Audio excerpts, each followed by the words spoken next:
வழக்கம் போல் விடுதி அறையில் அமர்ந்திருந்த மாணவர் உறவினர் என கூறி விடுதிக்குள் நுழைந்த நபர் பேசிக் கொண்டிருந்த போதே சடாரண துப்பாக்கியால் சுட்டுக் கொன்ற கொடூரம். மனைவியின் கண்ணெதிரில் பறிபோன கணவனின் உயிர். நர்சிங் மாணவரை சுட்டுக் கொன்றது யார்? மருத்துவக் கல்லூரி விடுதிக்குள் நடந்தது என்ன?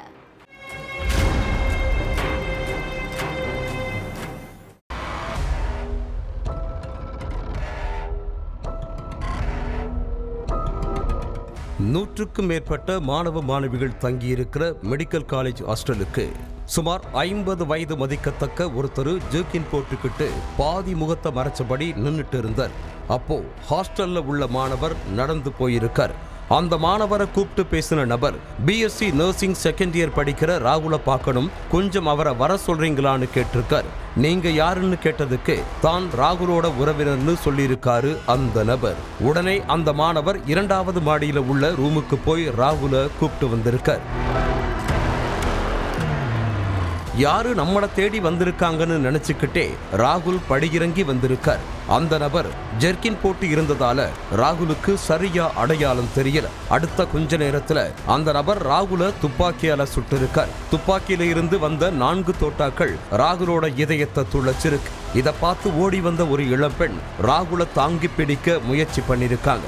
அடுத்து அந்த பொண்ணோட மடியில சரிஞ்சு விழுந்த ராகுல் கொஞ்ச நேரத்துல துடிதுடிச்சு உயிரிழந்துட்டார்.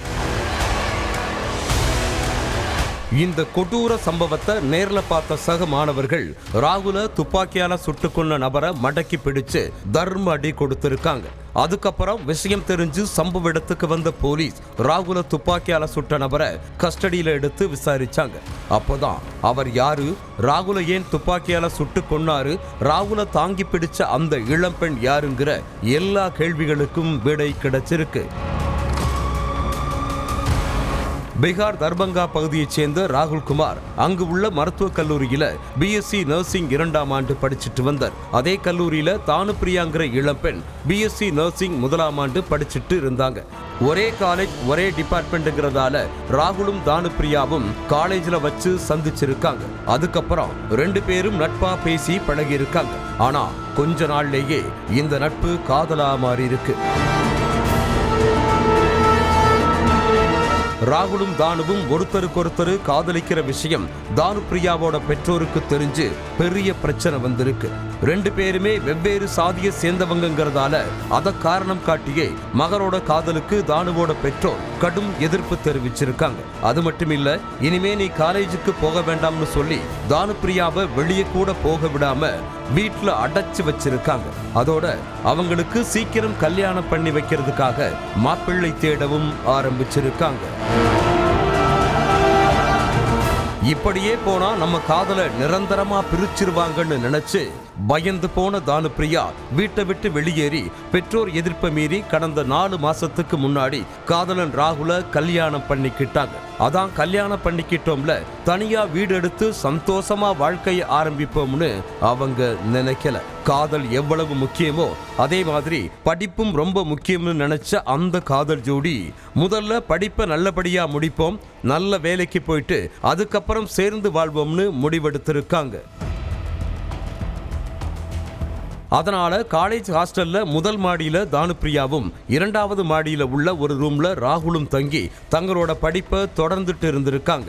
பெத்த மகள் தன்னோட பேச்சை மீறி வேற சாதியை சேர்ந்த இளைஞரை கல்யாணம் பண்ணிக்கிட்டது தானுப்பிரியாவோட அப்பா பிரேம் சங்கரால ஏத்துக்க முடியல. கட்டும் ஆத்திரத்துல இருந்த பிரேம் சங்கர் மகளை கல்யாணம் பண்ணிக்கிட்டவனை கொல்லணும்னு முடிவு பண்ணிருக்காரு. தனக்கு தெரிஞ்ச ஒருத்தர் மூலமா கள்ள சந்தையில துப்பாக்கியை வாங்கின பிரேம் சங்கர் யாருன்னு அடையாளம் தெரிஞ்சுக்கிற கூடாதுங்கிறதுக்காக முகத்தை மறைக்கிற மாதிரியான ஜெர்கினை போட்டுட்டு காலேஜ் ஹாஸ்டலுக்கு போயிருக்காரு. முதல்ல ராகுலுக்கு அது யாருன்னு அடையாளம் தெரியல. கிட்ட போய் பார்த்ததுக்கு அப்புறம் தான் அது தானுப்பிரியாவோட அப்பாங்கிறது தெரிஞ்சிருக்கு. ராகுல் கிட்ட சமாதானம் பேசுற மாதிரி பாசமா பேசியிருக்கார்.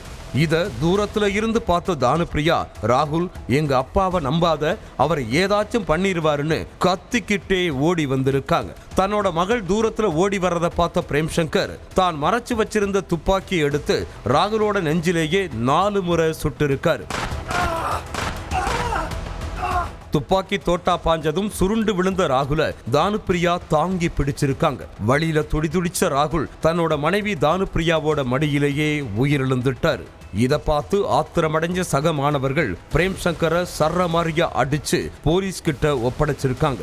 மாணவர்கள் அடிச்சதுல பலத்த காயமடைஞ்ச பிரேம் சங்கர் ஹாஸ்பிட்டல்ல அனுமதிக்கப்பட்டிருக்காரு. தன்னோட மகள் வேற சாதி பையனை கல்யாணம் பண்ணிக்கிட்ட ஆத்திரத்துல இருந்த பிரேம் சங்கர் மகளோட கண் எதிரிலேயே மருமகனை துப்பாக்கியால சுட்டு கொன்ற சம்பவம் பெரும் அதிர்ச்சியை ஏற்படுத்தி இருக்கு.